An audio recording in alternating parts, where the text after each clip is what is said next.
These two brothers end up stuck in their car during a zombie apocalypse, but the worst part is having to stand each other. Imagine the awkward silences, and Don Tevin mentioned the bathroom breaks. Imagine the smell. In the opening act, we meet Mickey, a dude socially is just casually jamming to tunes on his headphones while the world goes to heck around him. Zombies, who cares? Not Mickey, that's for sure. His buddy Ben bursts out of the house having just taken down a zombie like a boss, and it becomes crystal clear that we've landed smack dab in the middle of a zombie apocalypse.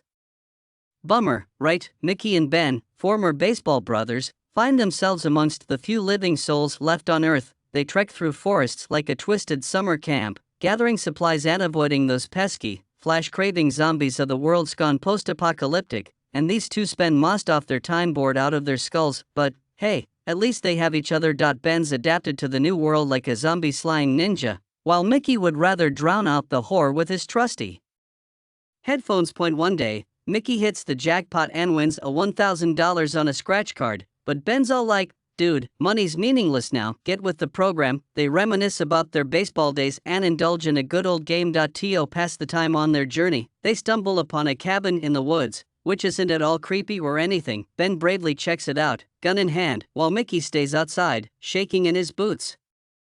Ben gives the cabin the all clear, then suggests they fish for dinner, but Mickey's sick of their sushi on repeat diet, so he whips out some canned goods. Turns out Ben's been secretly offing zombies outside the cabin, but Mickey's not cool with it since Head Hop the Woods were a zombie-free zone. Ben's like, chill, man, I said there were fewer zombies here, not zero zombies. The dynamic duo continues their journey, and bam, they find an abandoned car. Zombie lady pops out of the driver's seat, but Ben's got it covered and takes her out. The car has gas, so their survival story gets an upgrade. Road trip time. Mickey gets the bright idea to hit up his ex-girlfriend's house for supplies. While there, he gets all nostalgic, sniffing her clothes and wiping her perfume like a lovesick puppy. Ben, the practical one, stags useful stuff like walkie-talkies. He suggests grabbing blankets and pillows for their sweet new ride. But Mickey's had enough of the nomad life and wants to crash Athos X's place for a little while. Ben's not about that life, though, but he reminds Mickey of the early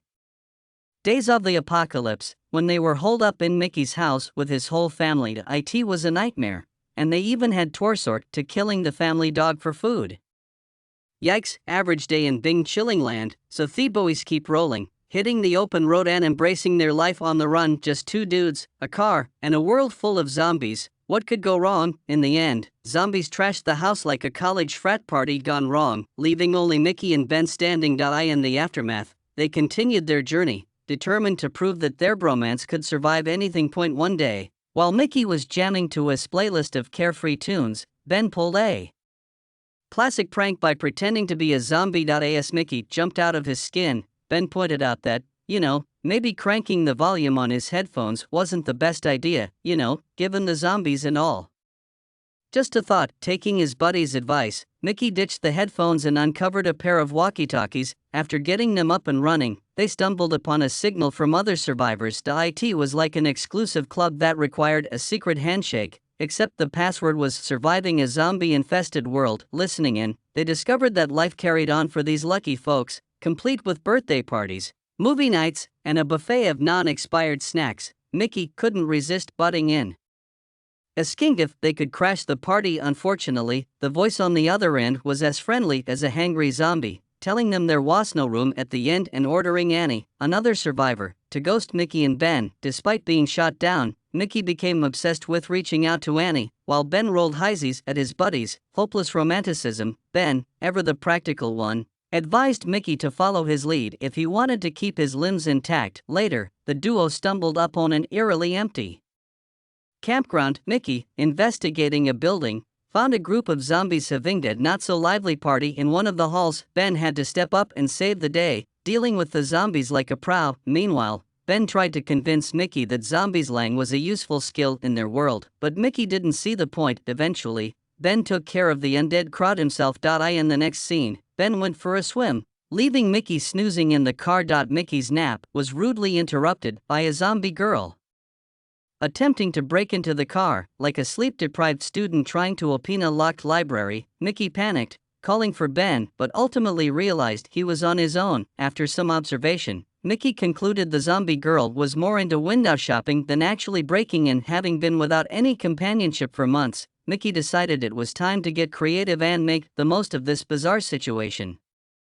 Meanwhile, the zombie girl continued her window banking symphony, offering a strange soundtrack to Mickey's desperate attempt at intimacy. At some point, Ben returned to the car, catching Mickey in the midst of Opie's romantic rendezvous with the zombie. Ben couldn't help but chuckle at the sight of Opie's friend before popping a cap in the Undead's noggin. Not cool that he was enjoying the view, and with that, the friends' relationship, much like their zombie-filled world, was starting to decay. One day, they stumbled upon a cottage in the woods. Mickey threw a tantrum, demanding a sleepover. Ben, with the patience of a saint or someone who's just tired of arguing with a grown man in his undies, agreed. Little did Mickey know Ben had a secret. He was a closeted music enthusiast who knew the apocalypse could be so groovy, but Ben was tired of Mickey's antics, especially his constant battery draining, which was like sending an open invitation to the nearest zombie flash mob. Ben tried to be the voice of reason, but Mickey, never one to take things lightly, stormed off in a huff. Meanwhile, Mickey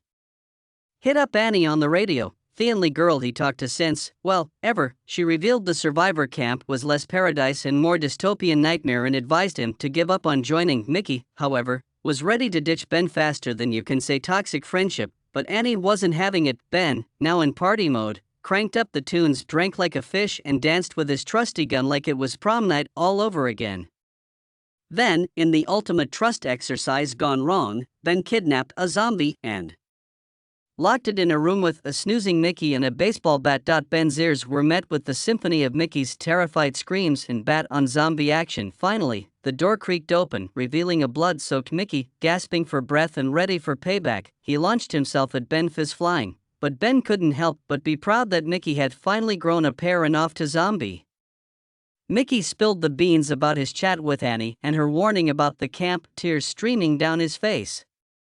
Mickey mourned the loss of a normal life, but Ben was there to pick up the pieces. United once more, they took on the world like a post-apocalyptic Thelma and Louise, fishing, sharing life stories, playing baseball and eating melon straight from the tree. A few days later, they stumbled upon an abandoned car, still warm to the touch. Ben focused on siphoning gas like a pro, but failed to notice an unknown man taking Mickey hostage.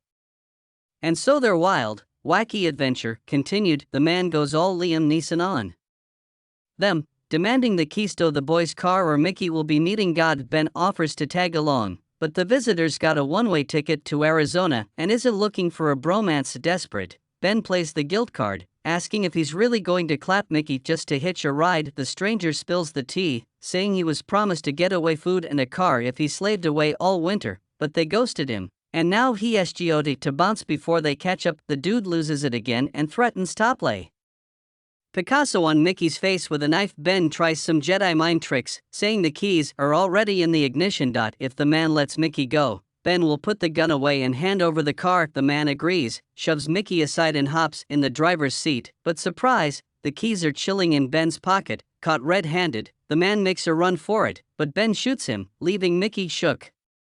The boys are having a philosophical powwow about the whole mess when they realize they've got some crashers. A female voice from the car is all chilled out. We come in peace, just looking for a stolen car. Mickey's cool with it, but Ben's not buying it and points his revolver at the stranger's car. Outsteps a smoke-and hot girl and a dude pack in the heat. The girl tells her sidekick to grab a canister, and they saunter over. When she asks who was driving the car, Ben decides to get creative, saying the driver got zombified, so they had to put him down. And the girl keeps grilling them, asking if the man shared any juicy details about himself with a car. Ben plays it cool, saying it was all pretty vanilla, but Mickey doesn't get the memo, fanboying over the girl as the one from the radio. Annie goes full 180, shooting Ben in the leg and pointing a rifle at Mickey. Busted, she threatens to snuff them out if they follow her to their hideout. She wipes their keys and eats them into a field, mocking a clean getaway while the boys go on a key hunt. Mickey's key searching skills are about as effective as a blind